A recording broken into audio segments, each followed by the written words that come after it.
Immanuel Kant nació el 22 de abril de 1724 en Königsberg, Prusia. A los 8 años de edad, en 1732, ingresó en el Collegium Fredericiarum. Allí adquirió sólidos conocimientos de las lenguas clásicas, así como de las matemáticas y la lógica.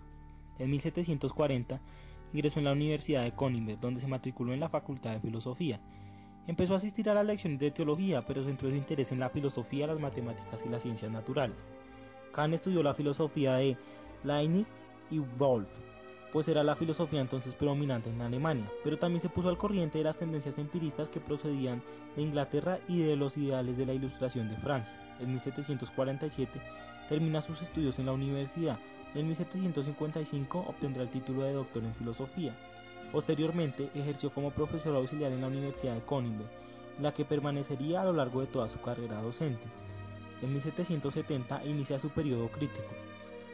Durante muchos años trabaja intensamente en su obra capital titulada Crítica de la razón pura, la cual fue publicada en 1781.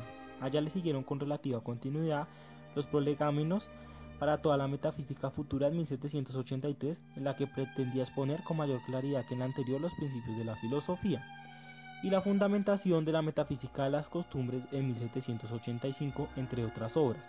El 12 de febrero de 1804 moriría en su ciudad natal. Contexto histórico de Kant y contexto social, cultural y económico de la época.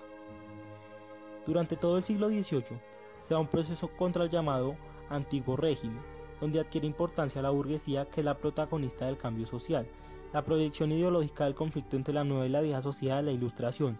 El pensamiento empirista de Locke ejerce una gran influencia sobre esta y será el pensamiento central.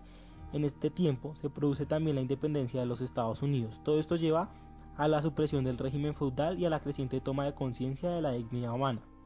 A finales de siglo aparece la revolución industrial con el descubrimiento de la máquina de vapor.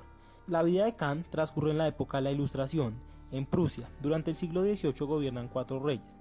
Federico Guillermo I, el cual inicia una política de reformas y convierte la nación prusiana en un estado militarista y burocrático. Federico II es un rey ilustrado que convierte Prusia en la quinta potencia europea bajo el modelo del despotismo ilustrado. Federico Guillermo II, quien hace una censura a la ideología de Kant prohibiendo el libro La religión en los límites de la razón pura, pues se pensaba que atentaba contra el cristianismo. Y por último, Federico Guillermo III. En la Ilustración alemana no existe una crítica social y política como en Francia, es una filosofía mucho más especulativa y técnica, centrada en problemas lógicos y metafísicos, conservadora y no revolucionaria. En este contexto se desarrolla la obra de Kant.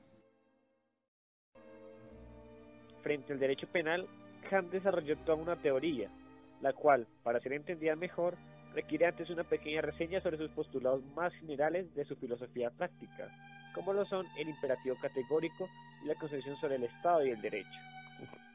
Encontramos así, por el lado del imperativo categórico, una de sus formulaciones, la cual reza: obra de tal modo que uses a la humanidad, tanto en tu persona como en la persona de cualquier otro, siempre al mismo tiempo como un fin, y nunca como simplemente un medio. Mientras que por el lado del Estado y del derecho, se muestra un papel claro para estos dos conceptos, entendiendo que el Estado debe estar siempre encaminado al respeto al libre arbitrio del ser humano, y dejarle a éste la formación moral que considera la autonomía del sujeto. El Estado, en últimas, será constituido para proteger la juridicidad, es decir, para que el derecho cumpla su cometido de formar un espacio en el cual el libre albedrío del uno se concilie con la autonomía privada de los otros. Ya con estos conceptos claros, es hora de profundizar en la teoría sobre lo penal que desarrolla Kant. En este sentido, lo primero que debemos preguntarnos es: ¿qué piensa Kant sobre el delito?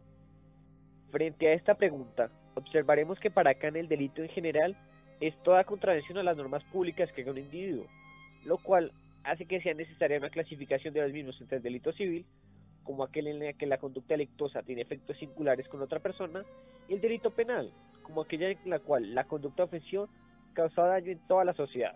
Esta última categoría es la que tomaremos más en cuenta en esta exposición. Ahora bien, la categoría del delito no puede ser entendida sin la categoría de la pena, y es sobre esta última que continuaremos nuestra exposición, buscando así responder nuestra siguiente pregunta: ¿qué piensa Immanuel Kant sobre la pena?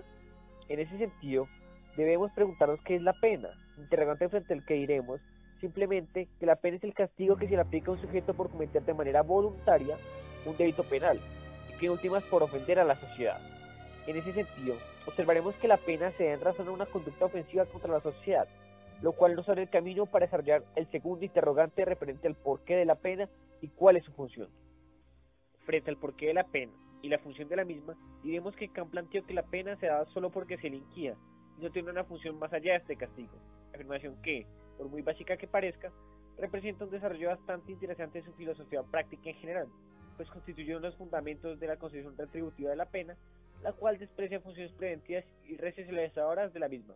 Dado lo anterior, encontraremos que por un lado, para Kant, es inmoral observar la pena en función de la prevención de las actividades delictivas, pues en últimas el prevenir a la sociedad por medio de la pena implica cercenar la dignidad de la persona humana, al considerar al criminal como un medio en esta labor y no como un fin en sí mismo.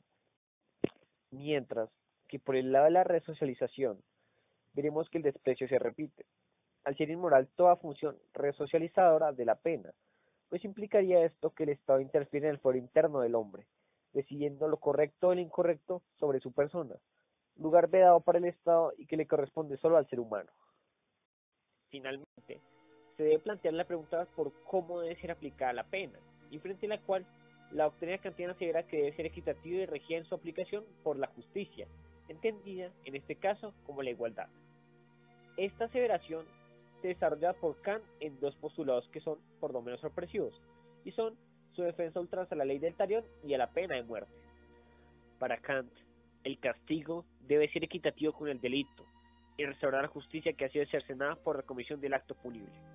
En ese sentido, la ley del talión sería la única forma de cumplir con este mandato, al el Estado imponer penas que restauran el equilibrio tal como le exige la justicia, interpretando siempre los hechos y graduando proporcionalmente la imposición de la misma. La pena, en últimas, no sería como la ley del talión en estricto sentido, pues si bien debería ser equitativa, no podría ser homogénea, al estilo ojo por ojo, diente por diente, pues esta naturaleza equitativa exigiría que se observase en cada caso cuál debe ser el resultado razonable, teniendo en cuenta el daño y por supuesto la voluntad en el hecho delictivo, pues al ser el fundamento de la acción punible, también debería ser lo de la pena. Sin embargo, esta dicotomía entre equidad y homogeneización encontraría una excepción en la pena de muerte, pues para Kant esta se justifica, dado que el equilibrio destruido por el asesinato no podría ser restituido de otra manera, y la pena de muerte se erigiría como la herramienta perfecta de la justicia para restaurar el daño del que hizo uso de la voluntad en forma desmedida. Para finalizar, mencionaremos en qué escuela consideramos que se encuentra Immanuel Kant y los principales aportes que da el autor a la misma. En ese sentido, vemos que Kant se encuentra en la escuela clásica, entendiendo a esta como toda la teoría del derecho penal previa al positivismo, que tenía rasgos muy cercanos al iluminismo y al liberalismo político, los cuales, desde luego, son afectos a Kant. Siguiendo esto, vemos que los aportes más importantes del profesor de Königsberg se darían en 1. Una visión retributiva de la pena, en oposición a la visión utilitarista que erigían otros doctrinantes como Beccaria, y 2. Una introducción, así sea leve, a los principios de culpabilidad y proporcionalidad. Esto fundamentado, por el lado de la culpabilidad, en la gran importancia que le da Kant a la voluntad en la configuración del delito, en oposición a las doctrinas de responsabilidad objetiva como la de Beccaria, y por el lado de la proporcionalidad, a esta gran devoción a la igualdad entre pena y delito, y por ende a la graduación de las mismas de manera proporcional como un imperativo de la justicia. Para concluir, solo resta decir que el pensamiento de Kant frente al derecho penal mínimo es peculiar, dada toda la filosofía práctica que él desarrollaría, lo cual, sin embargo, no le quita la coherencia y lógica que tiene su doctrina con todo su trabajo, traducido esto en que, al igual que su doctrina en otras áreas, sus ideas acerca de lo penal nunca podrán pasar desapercibidas.